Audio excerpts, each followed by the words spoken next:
इस दुनिया में कोई भी ऐसा इंसान नहीं है जिस इंसान के पास परेशानी ना हो, लेकिन कुछ इंसान ऐसे होते हैं कि अपनी परेशानियों को दूर करने के लिए एक जल्दबाजी में ऐसा फैसला ले लेते हैं जिसकी वजह से उनका परिवार पूरी तरह से तबाह हो जाता है और साथ में खुद जेल तक पहुंच ही जाते हैं।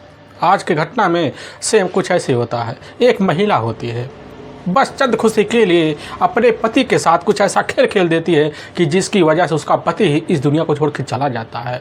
लेकिन जब लोगों के कानों में सच्चाई निकल के आती है, इससे सुनने के बाद लोगों को अपने कानों पर कतई यकीन भी नहीं होता है। आखिर क्या था आज की घटना में? आज की घटना में क्या हुआ? आज की घटना की आप पूरी तह तक सच्चाई जानने के लिए इस वीडियो को आप लास्ट तक ज़रूर देखिएगा। नमस्कार दोस्तों, मैं प्रदीप कुमार आपको इस टेढ़ी बात चैनल पे मैं स्वागत करता हूं। दोस्तों आज की यह जो सच्ची घटना है, यह घटना सुनाने से पहले मैं आपसे एक छोटा सा रिक्वेस्ट करना चाहता हूं, क्योंकि आप अगर इस चैनल पर नए आए हुए हैं और पहली बार आए हुए हैं तो एक बार जाकर आप अपने इन्हीं प्यारे हाथों से आप इस चैनल को सब्सक्राइब जरूर कर लीजिएगा, ताकि आपकी वजह से इम्पोर्टेंट होने के नाते यह वीडियो काफ़ी लोगों तक पहुँचाया जा सके, और इसके लिए हम आपके तहे दिल से शुक्रगुजार रहेंगे। दोस्तों आज की यह जो सच्ची घटना है, यह घटना ठीक उत्तराखंड प्रदेश, उसी में जाना माना शहर पड़ता है देहरादून, और ठीक उसी का ही एक कोतवाली पटेल नगर पड़ता है।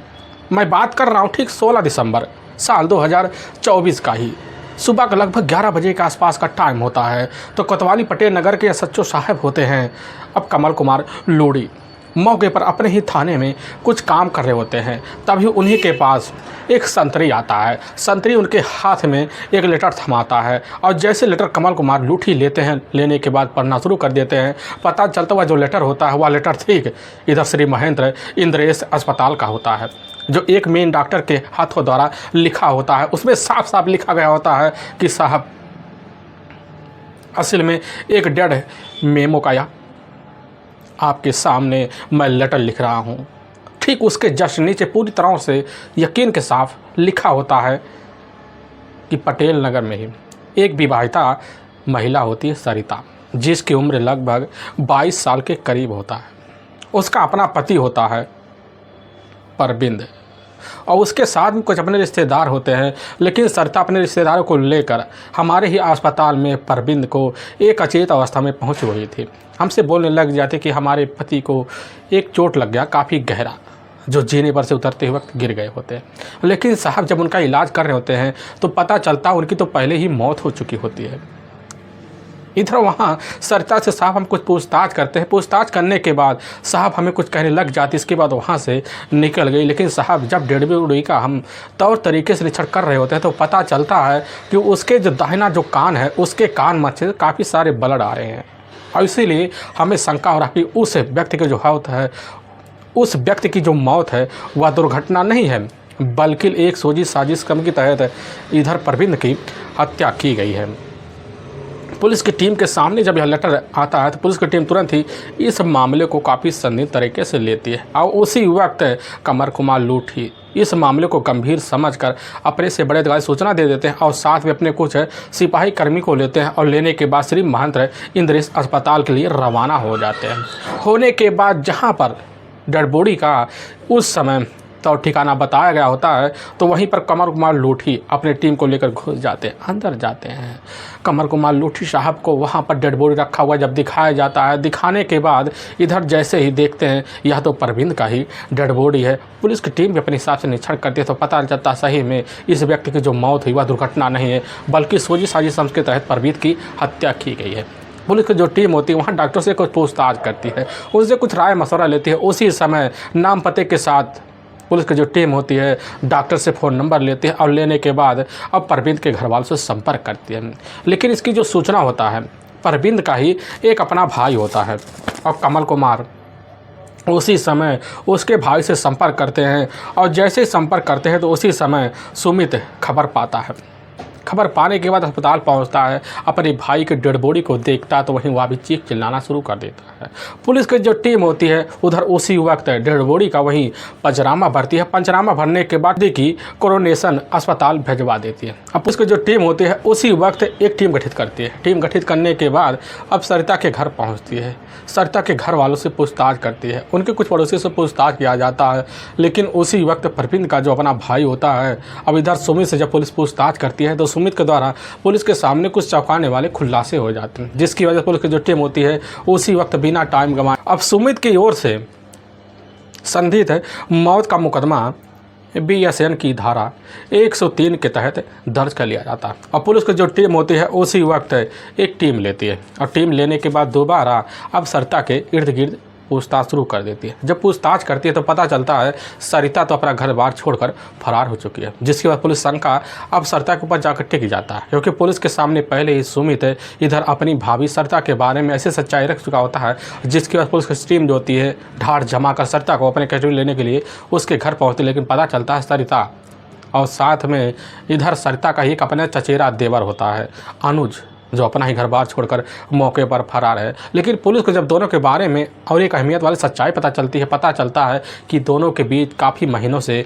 प्रेम संबंध चल रहे और इसकी जानकारी अब परविंद को थी, जिसकी वजह से परविंद अपनी पत्नी के साथ लड़ झगड़ करता था। और यही सब कारण हो सकता है कि इधर अनुज और साथ में सरिता के बीच प्रेम संबंध को लेकर मामले में हलचल बढ़ी होगी। पुलिस की टीम समझ जाती है कि आखिर कारण क्या हो सकता है, इसीलिए पुलिस की जो टीम होती है सरिता का ही मोबाइल नंबर अब इधर सुमित से ले लेती है। और जब सरिता का मोबाइल नंबर लिया जाता है तो उसके मोबाइल नंबर का लोकेशन निकाला जाता है और साथ में CDR डिटेल भी पूरा पुलिस के सामने निकाला जाता है। और निकल के आ जाता है तो पता चलता है सरिता के मोबाइल नंबर पर घटना वाली रात लगभग 11 बजे के आसपास इधर जो होता है अनुज के मोबाइल नंबर पर सरिता के द्वारा कई बार कॉल किए गए होते हैं। लेकिन पुलिस की टीम जब सरिता के मोबाइल नंबर का पूरी बैकग्राउंड महीने दर महीने की देखती है तो पता चलता है सरिता और साथ में अनुज के बीच हर वक्त कभी ना कभी बात हुआ करते थे। पुलिस का जो शंका होता है पूरी तरह से यकीन में इन दोनों के ऊपर बदल जाता है। इसीलिए पुलिस की जो टीम होती है अपने हिसाब से इन दोनों की तलाशी करती है, काफ़ी जगह खोजबीन करती है। जब खोजबीन करते मुखबिर भी लगाए जाते हैं, लेकिन मुखबिर के द्वारा भी हथकंडे में नहीं चढ़ते हैं। ऐसे तलाशी करते करते लगभग 10 दिन का वक्त निकल जाता है। तभी मुखबिरों को एक चौंकाने वाली सूचना इधर जो होता है खुद को हितकारी दे देता है, जिसकी वजह से मुखबिर जो होते हैं इसकी सूचना आकर वहाँ के जो सच्चे होते हैं कमर कुमार लूठी साहब को दे देते हैं। वह भी खबर पाने के बाद उसी वक्त अपनी टीम को गठित करते हैं। अनुज को अपनी कस्टडी में लेने के लिए ठीक उसके ही मेन मार्केट में पहुंच जाते हैं, जहां पर खबरियों द्वारा उन दोनों का ठिकाना बताया गया होता है। पुलिस की जो टीम होती है वहीं से अनुज और साथ में अनुज की अपनी जो चचेरी भाभी होती है, खूबसूरत भाभी होती है सरिता उर्फ है बबीता को अपने कस्टडी में लेती है और लेकर जब थाने पहुंचती है इधर सरिता। और जब अनुज से पूछताछ थाने में किया जाता है तो बिना किसी शक्ति दबाव के अनुज और साथ में सरिता और परविंद के हत्या का जुर्म कबूल कर लेते हैं। लेकिन पुलिस के सामने खुद सरिता अपने पति इधर परविंद की जो कहानी और जो प्रेम संबंध के बारे में लोगों के सामने दर्द भरी सच्चाई रखती से सुनने के बाद लोग के रूह तक खड़े हो जाते हैं। असल में उत्तर प्रदेश का जाना माना शहर पड़ता है सहारनपुर और उसी में ही एक फतेहपुर कस्बा लगता है और ठीक उसी में ही एक कमलपुर गांव पड़ता है। उसी गांव का ही रहने वाला होता है ठीक यही परविंद। उसकी अपनी एक खूबसूरत पत्नी होती है सरिता उर्फ बबीता। सरिता उर्फ बबीता और परविंद की जो शादी होती है जाकर घटना से ठीक 10 साल पहले हो जाती है। लेकिन परविंद जब अपनी खूबसूरत पत्नी इधर सरिता को अपने घर में पाता है तो खूबसूरत तरीके से अपनी ज़िंदगी गुजारने लग जाता है। लेकिन जब गुजारने लग जाता है इधर परविंद को आभास हो जाता है कि हमारी छोटी मोटी कमाई से हमारी जो पत्नी है इधर बबीता का खर्चा चलने वाला नहीं है। तो उसी वक्त इधर परविंद ठान लेता है क्यों ना कोई बिजनेस किया जाए। तो उसी वक्त अब उस बिजनेस की खोज में लग जाता है। तभी उसके नज़र में कोई ऐसा बिजनेस नहीं आता जिसकी वजह से उसका पारिवारिक खर्चा अब चल पाए, क्योंकि उसके साथ उसके अपने माता पिता भी होते हैं और साथ में उसका एक अपना भाई भी होता है। उन सबका खर्चा ठीक उसी समय अब परविंद के ऊपर आ जाता है, जिसकी वजह से ना परविंद अपने परिवार का खर्चा झेल पाता है और ना अपनी पत्नी अब इधर बबीता का खर्चा झेल पाता है, जिसकी वजह से काफ़ी ज़्यादा परेशान हो जाता है। क्योंकि इधर परविंद जो होता है इतना पढ़ा लिखा होता नहीं कि उसको जल्द से जल्द कहीं नौकरी मिल जाए, लेकिन वह मेहनत भी करता है, जिसकी वजह से उसकी जो पत्नी होती है मेहनत को देखकर उसके लगन को देखकर उसके साथ काफ़ी मान सम्मान और उसके साथ पति वाला प्यार भी देना शुरू कर देती है। और इस तरह रिश्ता चलते चलते लगभग जब कई साल का वक्त बीत जाता है, लगभग 5 साल का वक्त बड़े तौर तरीके से निकल जाता है। और जब निकल जाता है तो इसी बीच जैसे ही भारत में साल 2020 में अब कोरोना का माहौल आता है, माहौल आने की वजह से लोग परेशान हो जाते हैं।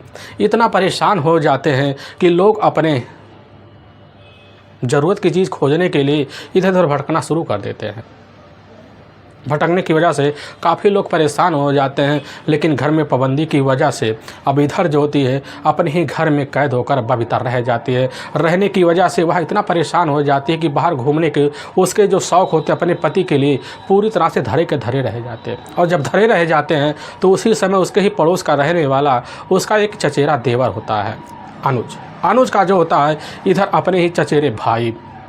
अब परवीन के घर काफ़ी आना जाना होता। आने जाने की वजह से इधर अपने ही घर में अपनी ही खूबसूरत भाभी इधर बबीता को जब देखने के बाद उसके हष्टकट भाव और शरीर को देखकर एकदम दीवाना सा हो जाता। इस कदर दीवाना हो जाता है कि जब से बबीता को खुद उसके शादी में देखा हुआ था तब से अनुज हर रात उसकी चाहत में पागल सा हुआ पड़ा रहता है। लेकिन तभी कोरोना के टाइम उसको मौका मिल जाता। उसी मौके के तहत वह होता अपने काम को अंजाम अपनी चाहतों को पूरा करने के लिए पूरी तरह से कोशिश करता है। हर बार इधर बबीता के इर्द गिर्द मंडराना शुरू कर देता है। लेकिन बबीता जब अनुज की नज़र को देखती तो पहचान लेती है कि आखिर अनुज अब चाहता क्या है। लेकिन अनुज को जब पहली नज़र में बबीता देखती समझ जाते कि बस करो अभी तो बच्चा है, और बच्चा समझ कर उसे हंसी ठिठोले करते और साथ में कुछ ऐसी मजाक कर देते, कुछ ऐसी अंग दिखा देती जिसकी वजह से इधर अनुज के मन में हलचल मचना शुरू हो जाता है। उसकी उम्र लगभग वही 17 साल के आसपास होने वाला होता है। लेकिन इधर जो होता है बबीता बस बच्चे समझकर अपने करीब इतना बुला लेती है जिसकी वजह से एक दिन खुद अनुज अपनी सारे हदें पार करते हुए मौके तलाश में बैठा रहता। तभी पता चलता है कि घटना से मात्र 2 साल पहले, लेकिन ठीक घटना से मात्र 2 साल पहले जो था बबीता के टोटल 2 बच्चे भी हो जाते हैं, जिसमें एक बेटा और एक बेटी। लेकिन बबीता के शरीर में ऐसी दिखावट नहीं होती जैसे लगती कोई बिन बच्चे की माँ है। यही सब देखकर अनुज जो था अपनी भाभी को खींचा चला आता है। लेकिन हाँ, उस दिन इधर बबीता का अपना जो पति होता है मौके पर परवीन और साथ में उसके जो अपने सास ससुर होते हैं, यानी कि सभी लोग लगभग गांव के बाहर एक मेला होता है, उस मेला को देखने के लिए सभी लोग गए हुए थे। लेकिन अनुज को भनक लग जाता है कि परवीन और साथ में उसके पूरे घर वाले मेला देखने के लिए गए हुए हैं और भाभी घर में अकेली है। तो उसी वक्त जो होता है अब इधर अनुज घर में घुस जाता है। घुसने के बाद वहीं पर बबीता अनुज को देखती है, कहने लग जाती कि बच्चे हमारे पास आओ, तुम्हारे लिए हर दरवाज़ा खुला हुआ है। लेकिन अनुज समझ जाता है कि अब हम बच्चे तो नहीं हैं, अब हमारे बदलाव कुछ और कर रहे हैं। तो उसी वक्त अनुज जो होता है ऐसी मीठी मीठी बात कर देता है जिसकी वजह से इधर खुद बबीता उसकी बातों में उलझ जाते। उजलने के बाद बबीता खुद बच्चे समझने वाले लड़के अनुज को अपने साथ ले जाकर बेडरूम में उसके साथ ऐसा संबंध बनाती है कि अनुज अपने बचपना को भूल बैठता है। वो भी समझ जाता कि अब हमारी जवानी पूरी तरह से आ चुकी है, और उसी दिन इस तरह रिश्ते अंजाम देता है जिसकी वजह से अब आए दिन खुद बबीता जो होती है अनुज के प्रेम प्रसंग को पाने के लिए दीवानी से हो जाती है। अब रोज़ का सिलसिला चलने लग जाता है, और जब चलने लग जाता है और जैसे ही भारत में थोड़ी बहुत लॉकडाउन में ढिलाई आती है तो उसी वक्त अनुज जो होता है मौके पर इंजीनियर में एक इलेक्ट्रीशियन की पढ़ाई कर रहा होता है। काफ़ी जगह अप्लाई कर चुका होता है, अप्लाई के तहत अपनी नौकरी की तलाशी करता है। लेकिन जब उसकी नौकरी नहीं लगता तो उसी समय खुद अब इधर जो होता है परवीन अपने भाई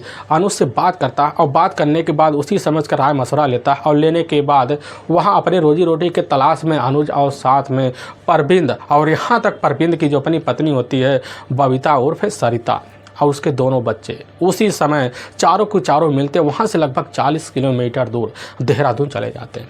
देहरादून जाने के बाद जो पटेल नगर पड़ता है उसी इलाके में जाते एक दोस्त की सहायता परवीन जो होता है एक किराए का कमरा लेता है, और उसी कमरे में इधर अपनी पत्नी सरिता उर्फ बबीता और दोनों बच्चों और साथ में इधर खुद परवीन अपने चचेरे भाई अनुज को भी रख लेता है।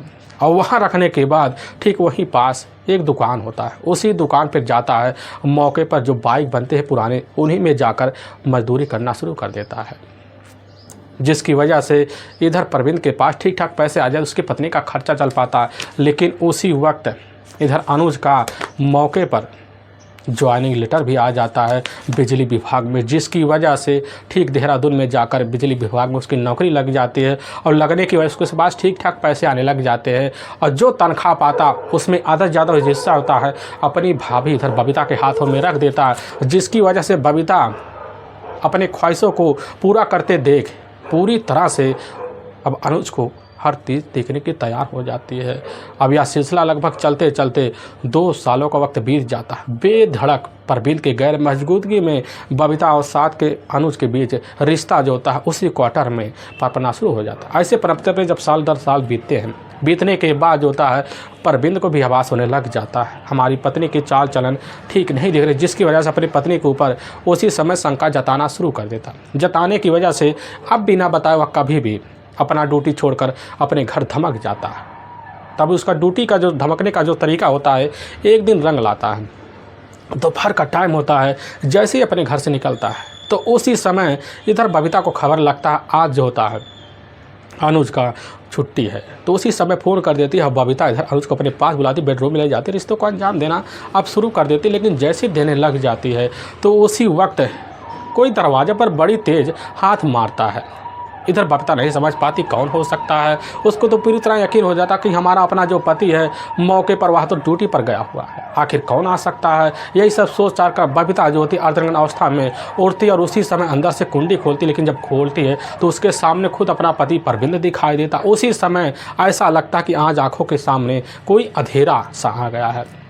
लेकिन उधर परविंद अंदर का जो हश्र देखता पूरी तरह से हिल जाता है। हिलने के बाद वहीं से अनुज होता जब देखता है परविंद को तो धूम धमाके चोरी छुपे वहाँ से फरार हो जाता है। लेकिन वहीं बबीता मिल जाती है। बबीता मिलने के बाद पहले तो परविंद वहीं पिटाई करता है, समझाता बुझाता है और उसी समय अपने घर में से अनुज को निकाला लगवा देता है। निकाला लगवा अनुज जो होता है पास जाता है, एक कमरा लेता, उसी कमरे में अब रहने लग जाता है। लेकिन परवीन जो होता है पूरी तरह से सावधान हो जाता है, अपनी पत्नी को हर बार चेता के जाता है। लेकिन धीरे धीरे परवीन का जो होता है अब नशे का आदी बनना, लेकिन धीरे धीरे परवीन जो होता है अब इन्हीं सब कलह की वजह से शराब का आदी बन जाता है। बनने की वजह से शाम के टाइम जब भी लौटता, लौटने के बाद बबीता को पाता, उसी वक्त बबीता के सामने अनुज का नाम लेता। लेने के बाद बबीता का पिटाई कर देता। यह सिलसिला चलते चलते 1 महीना का वक्त बीत जाता है। बबीता को लगने लग जाता है कि अब हमारी ज़िंदगी परविंद के साथ रहकर दुश्वार होने वाली है। तो उसी वक्त बबीता कैसे न तैसे कर अनुज के मोबाइल नंबर पर चोरी छुपे कॉल कर लेती। और जब कॉल कर लेती तो मौका तलाश में हर वक्त बैठी रहती। मौका पा जाती। पाने के बाद अनुज के घर में पहुंच जाती, यानी कि कमरे में पहुंचे। उसके बाद रिश्तों को अंजाम देती। चोरी छिपे जो मामला होता है अब यह चलने लग जाता। और जब चलने लग जाता तभी घटना से मात्र कुछ दिन पहले जब खुद इधर पाती है बबीता कि हमारा आज जो पति है और रात भर नहीं आया, तो उसी वक्त अनुज को खुद अपने कमरे बुलाती है और रिश्ते को अंजाम देती है। उसी वक्त उनसे कहने लग जाती है यह चोरी छुपे कब तक चलेगा, हम चाहते तुम्हारे साथ अपनी ज़िंदगी आगे की खूबसूरत तरीके से बिताएं।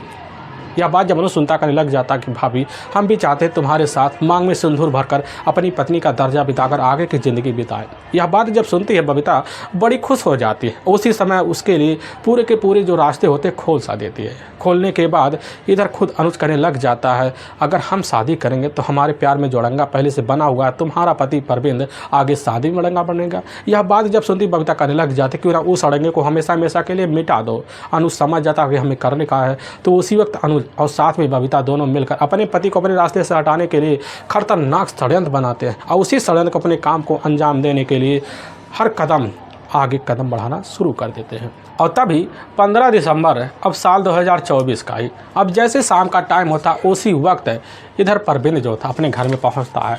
पहुंचने के बाद वहीं बैठकर काफ़ी सारे पैक लगाता है। उसकी जो अपनी पत्नी होती है मुस्कुरा कर उसके पैक को अपने हाथों से लगवाना शुरू करा देती है।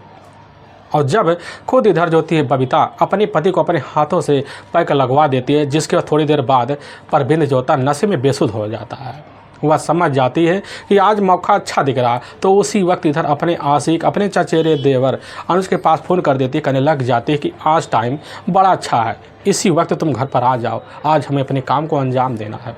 अनुज जो होता है उस समय अपनी ड्यूटी पर होता है। लेकिन जैसे रात का 11 बजे के आसपास टाइम होता उसी वक्त ड्यूटी पर से बिना बताए पीछे वाले दीवार से फान कर मौके पर उसी वक्त पटेल नगर इलाके में पहुंचता है। लेकिन जैसे ही इलाके में घुसता है तो देखता है कि उस एरिया के जितने भी लाइट होती है मौके पर जल रही है। समझ जाता कहीं पुलिस की निगाह में हम आ ना जाए। तो उसी वक्त पावर हाउस पहुंच जाता। पहुंचने के बाद उस एरिया का जो लाइट होता है मौके पर कट मार देता है ताकि उस एरिया में अंधेरा हो जाए।